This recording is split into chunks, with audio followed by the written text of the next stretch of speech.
धुरंधर film देखने के बाद सबसे ज्यादा मिर्ची लगी है लेफ्टिस्टों को, उन पत्रकारों को जो पैसा लेकर के कांग्रेस की गुलामी करते थे, और इन जैसे प्रोपेगेंडा चलाने वालों को जो उल्टा कह रहे हैं कि धुरंधर एक प्रोपेगेंडा है। पिछले 12 साल से ये आम आदमी पार्टी का प्रोपेगेंडा चला रहा है और लगता है कि जनता की आंख में धूल झोंकूंगा तो जनता पकड़ नहीं पाएगी। लेकिन इसके वीडियोस उठा करके देखा जाए तो कभी भी आम आदमी पार्टी की इसने कोई बुराई नहीं करी। जब जब केजरीवाल के ऊपर कोई तलवार लटकती है तुरंत इसका वीडियो आ जाता है। जब जब आम आदमी पार्टी का कोई इलेक्शन आना होता है तुरंत इसकी डॉक्यूमेंट्री आ जाती है और इस तरह से केजरीवाल को पेश किया जाता है जैसे उससे बड़ा कोई आदमी है ही नहीं।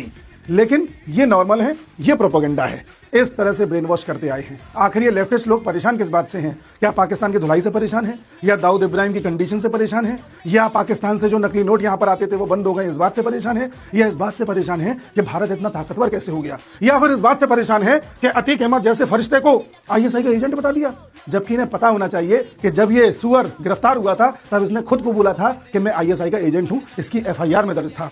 किस तरह से अतीक अहमद की दहशत हुआ करती थी, इसके आदमी बंदूक लेकर के चलते थे। किस तरह से अतीक अहमद के कुत्ते से भी मुलायम सिंह यादव हाथ मिलाते थे, हम सब ने देखा है। किस तरह से मुख्तार अंसारी खुली जीप में खुली सड़कों पर AK-47 लेके चलता था, हम सब ने देखा है। तो इन सब चीजों को प्रोपेगेंडा बता करके आप लीपापोती नहीं कर सकते। कुछ लोगों का कहना है कि 2016 में जिस तरह से नोटबंदी हुई थी उसको जस्टिफाई करने के लिए फिल्म बनाई है। तो भाई उस बात को 10 साल हो गए, और अगर वो भी एक प्रोपेगेंडा है तो ये बताइए कि नवंबर 2016 में नोटबंदी हुई थी तो अगले ही महीने पाकिस्तान के फेक नोट्स का जो डॉन था जावेद खनानी, वो अचानक से कैसे मृत्यु पाया गया? क्या ये भी एक इत्तेफाक था? कुछ लोगों का कहना होगा कि अननोन गनमैन थोड़ी मार सकते हैं। अगर नहीं मार सकते तो फिर यह बताइए कि मिस्त्री जहूर जो IC-814 का हाईजैकर था वो कैसे अननोन गनमैन के द्वारा मारा गया? किस तरह से पठानकोट अटैक मास्टरमाइंड शाहिद लतीफ मारा गया? किस तरह से LET का टेररिस्ट कमांडर अबू कत्ल मारा गया? क्या यह भी एक इत्तेफाक है? और किस तरह से आज एक अननोन गनमैन ने लश्कर-ए-तैयबा के कमांडर बिलाल आरिफ सलाफी को ठिकाने लगा दिया? ये तो आज की ही न्यूज है। क्या यह भी प्रोपेगेंडा है?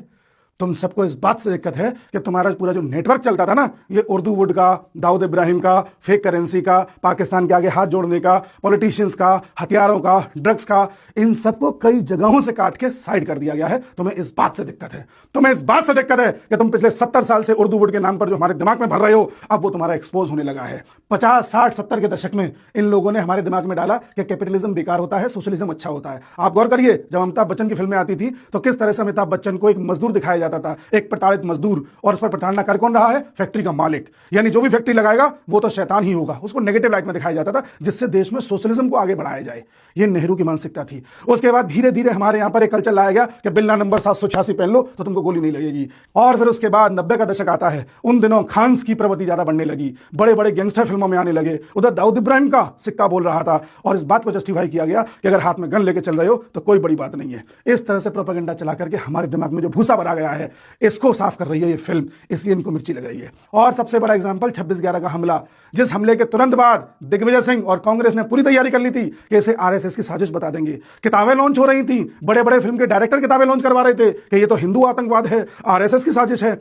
वो तो कसाब पकड़ा गया, उसने कबूल लिया, वरना ये लोग तो प्रूफ कर देते कि ये तो हिंदू आतंकवाद है। उसी तरह से कश्मीर फाइल्स फिल्म से पहले किसी को नहीं पता था कि कश्मीरी पंडितों के साथ हुआ क्या था, उनके साथ किस तरह से बर्बरता की गई थी। फिल्मों में कश्मीर को ऐसे दिखाया जाता था जैसे वहां से बड़ी जन्नत कोई है ही नहीं, वहां से ज्यादा शांति कहीं है ही नहीं, वहां से ज्यादा अच्छे लोग तो कहीं के है ही नहीं। लेकिन जब फिल्म में दिखाया गया तो सच्चाई सबके सामने आई। किस तरह से चीजें छुपाई जाती हैं आप लोग गूगल पर सर्च कर सकते हैं, क्रॉस वेरीफाई कर सकते हैं, उसके बाद आप जानेंगे सच्चाई क्या है। और ये आजकल के 2 टके के यूट्यूबर जर्मनी में बैठ करके किस तरह से ब्रेन वॉश कर रहे हैं।